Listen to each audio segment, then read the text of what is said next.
அருவாய் அறிவாய் கருவாய் என ஈன்றவளே, ஆதியிலே என் தவம் செய்தேனோ மீதியிலே புண்ணியத்தால் உன் வயிற்றில் உருவாக.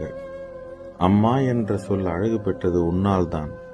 நயனா என்ற சொல் இன்னும் அழகு பெற்றது நீ என்னை கூப்பிட்டதால் தான். அம்மா, ஆரிரோ நீ பாட ஆனந்தமாய் தூங்கிய என்னை ஒப்பாரி பாட வைத்து நீ தூங்க கேட்பதுதான் ஏனோ அம்மா.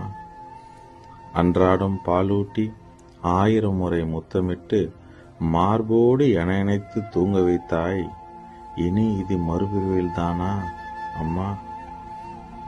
அண்டமதில் எனை வெற்று இன்பமதை தினமூற்றி உன் பிண்டமதை என் கையால் கரைக்க ஏன் ஆசைப்பட்டாயோ அம்மா?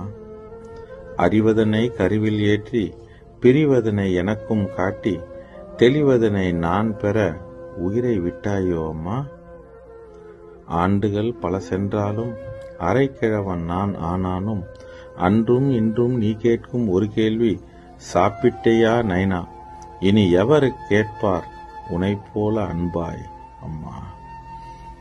அதிகாலை நீ எழுந்து அழகாய் ஆகாரம் சமைத்து பாசமாய் நீ பரிமாற ஆசையாய் நான் சாப்பிட ஆனந்தமாய் நீ பசி ஆறினாய்.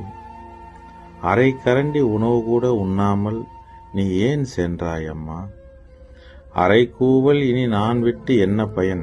அரூபமாய் நீ ஆன பிறகு ஆகாரம் உண்ண இயலாமல் நீ தவித்தாய்.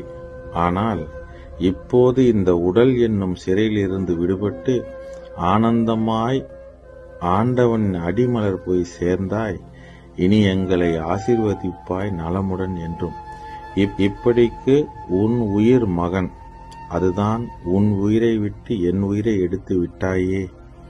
அதனால் இனி நான் எழுதும்பொழுது இப்படிக்கு உன் மகன் பிரசன்னா.